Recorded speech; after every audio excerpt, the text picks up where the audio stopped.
فرما ہے حضرت صدیق اکبر اور میں رسالت آپ کی خدمت میں جب حاضر ہوئے تو سرکار نے جناب صدیق اکبر کے کان میں کچھ کہا، پتہ نہیں کیا کہا، کہتے ہیں کان میں کچھ کہنے کے بعد سرکار میری طرف متوجہ ہوئے اور مجھے کہا عثمان میں تمہیں جنت کی دعوت دے رہا ہوں، عثمان میں تمہیں جنت کی دعوت دیتا ہوں۔ حضرت عثمان کہتے ہیں وہ سرکار کا یہ کہنا تھا، آگے سے میں کچھ نہ کہہ پایا، بے ساختہ زبان سے یہی جاری ہوا کہ اشہد ان لا الہ الا اللہ واشہد انک رسول اللہ، کہ میں گواہی دیتا ہوں اللہ کے سوا کوئی معبود نہیں ہے اور آپ اللہ کے رسول بن کے آئے ہیں۔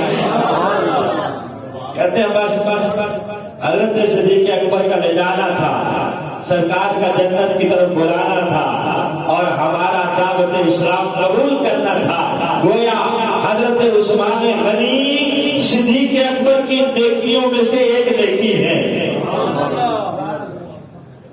نہیں سمجھائی؟ حضرت عثمان غنی حضرت صدیق اکبر کی نیکیوں میں سے ایک نیکی ہے۔ حضرت فاروق اعظم بھی حضرت صدیق اکبر کی نیکیوں میں سے ایک نیکی ہے۔ وہ صدیق اکبر جن کے نامہ اعمال میں اتنی بڑی بڑی نیکیاں موجود ہیں کہ جنہوں نے انفرادی کوشش کر کے لوگوں کو دائرہ اسلام میں لانے کے لیے توقع کی ہے، کوشش کی ہے، کہ ان کی کوشش کی وجہ سے حضرت عثمان جیسے صحابہ نے کلمہ پڑھا ہے تو اللہ نے انہیں کتنا بڑا مقام عطا کیا ہوگا۔ اتنے بڑے بڑے صحابہ جن کی انفرادی کوشش سے مسلمان ہوئے، وہ حضرت صدیق اکبر رضی اللہ تعالیٰ عنہ، آپ کا مقام کتنا بڑا ہوگا۔ حضرت عثمان غنی رضی اللہ تعالیٰ عنہ کلمہ پڑھ لیا، دائرہ اسلام میں داخل ہو گئے، نبی پاک صلی اللہ علیہ وسلم کے صحابی حضرت علی رضی اللہ تعالیٰ عنہ داماد رسول، پنج تن پاک میں سے آپ ایک فرد ہیں، اور آپ سے جب پوچھا جاتا تھا کہ آپ عثمان کے بارے میں کیا فرماتے ہیں، اہل بیت کی زبان سے صحابہ کی شان سنی جائے تو یقیناً بڑا مزہ آتا ہے کہ صحابہ اہل بیت سے محبت کرتے ہیں، اہل بیت صحابہ سے محبت کرتے ہیں۔ حضرت علی جو اہل بیت کے ایک فرزند ہیں، آپ سے جب پوچھا جاتا کہ عثمان کے بارے میں آپ کیا کہیں گے تو آپ فرماتے یصبح فی السماء الاربعۃ ذو النورین، آپ وہ ہیں کہ جنہیں آسمانوں پہ ذو النورین کہا جاتا ہے۔ فی السماء الاربعۃ ذو النورین۔ حضرت علی بھی داماد رسول، حضرت عثمان بھی داماد رسول، حضرت علی خود فرما رہے ہیں کہ عثمان بھی داماد رسول ہیں، بلکہ ایک نسبت سے نہیں دوسری نسبت سے ذوالنورین، دو نور نبی پاک نے اپنے انہیں عطا فرمائے، دو بیٹیاں عطا فرمائی، اس لیے ذوالنورین کہا جاتا ہے۔ تو کچھ کو حضرت عثمان کی یہ فضیلت وارے نہیں آئی، ان کو یہ گوارا نہیں ہوئی، ان کو یہ ہضم نہیں ہوئی، تو انہوں نے سرکار کی باقی بیٹیوں کا انکار کر دیا۔ وہ کہتے ہیں صرف ایک ہی بیٹی ہے استغفر اللہ، وہ حضرت فاطمہ، جبکہ قرآن کہتا ہے یا ایھا النبی قل لازواجک وبناتک، اے محبوب آپ فرما دیجئے اپنی ساری ازواج سے اور اپنی بیٹیوں سے، وبنتک نہیں کہا، ایک بیٹی نہیں، وبناتک، اور جمع کا صیغہ عربی میں دو سے زائد پر بولا جاتا ہے، دو کے لیے تسنیہ اور اس سے زائد ہو تو جمع کا صیغہ بولا جاتا ہے۔ تو گویا قرآن بھی اعلان کر رہا ہے رسول اللہ کی صرف ایک بیٹی نہیں ہے بلکہ اللہ نے انہیں 4 بیٹیاں عطا فرمائی،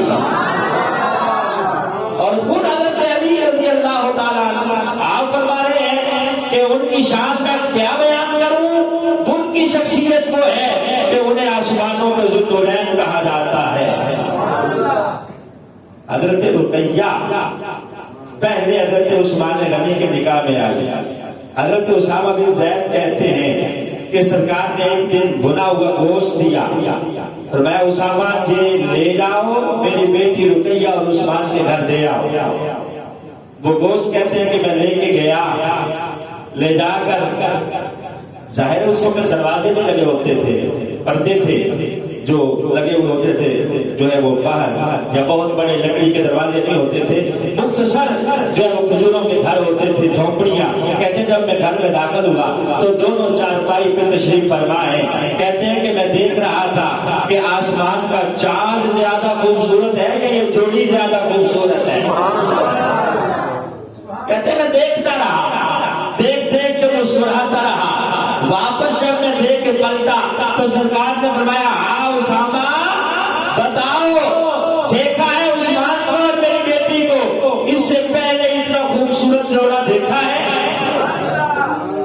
کیا سوچ رہے تھے کہ اس سے پہلے بھی کوئی اتنا خوبصورت جوڑا دیکھا ہے؟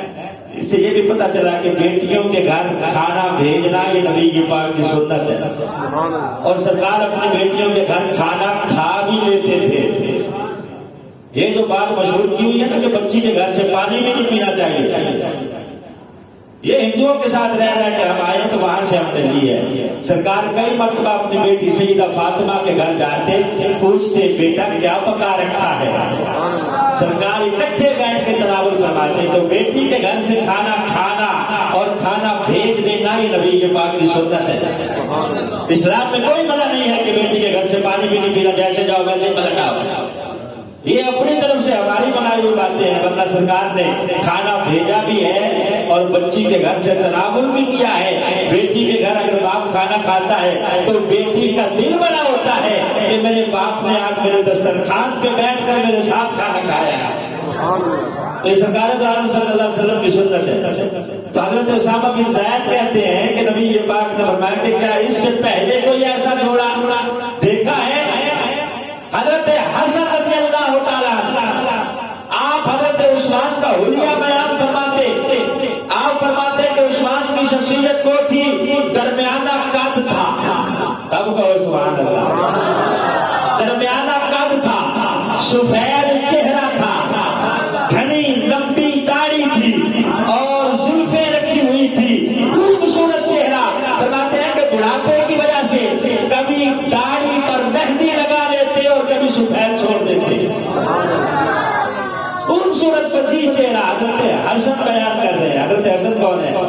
اہل بیت میں سے ہیں, صحابی رسول, داماد رسول حضرت عثمان کے فضائل بیان کر رہے ہیں کہ آپ اتنے خوبصورت تھے کہ خوبصورت چہرہ تھا, لمبی داڑھی تھی, بڑے بال تھے, درمیانہ قد تھا, چمکتا ہوا رنگ تھا.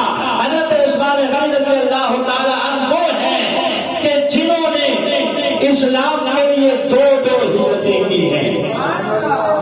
ذل ہجرتین آپ کو کہا جاتا ہے. کیا کہا جاتا ہے؟ جس طرح ذوالنورین کہا جاتا ہے, اسی طرح ذل ہجرتین کے دو ہجرتوں والے.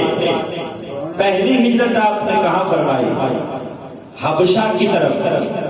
اس وقت جب مکہ میں مسلمان ہو رہے تھے, اسلام قبول کر رہے تھے, حضرت سمیہ رضی اللہ عنہا کو اسلام لانے کی جرم کے پاداش میں مکے کے چوک میں سرعام قتل کر دیا گیا.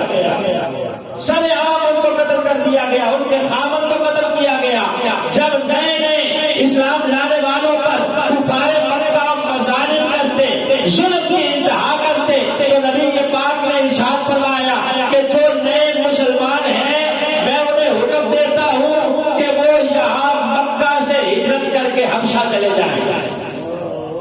حبشہ چلے جائیں گے. حبشہ کا جو حاکم ہے وہ ہے تو غیر مسلم لیکن نرم دل ہے. وہ نرم دل ہے, وہ کسی کے اوپر ظلم نہیں کرتا. تو سرکار دو عالم صلی اللہ علیہ وسلم کے حکم پر حضرت عثمان غنی نے اپنی بیوی حضرت رقیہ کے ساتھ 11 مردوں اور 5 عورتوں کے ساتھ سب سے پہلے ہجرت کی حبشہ کی طرف. نبی یہ بات فرماتے تھے کہ عثمان وہ ہیں جنہوں نے حضرت لوط کے بعد اسلام کے لیے سب سے پہلے ہجرت کی ہے. یہ وہ پہلے شخص ہیں کہ جنہوں نے حضرت لوط کے بعد اسلام کے لیے ہجرت کی ہے. وہ ہجرت کہاں تھی؟ حبشہ کی طرف، وہاں ہجرت کر کے آپ تشریف لے گئے۔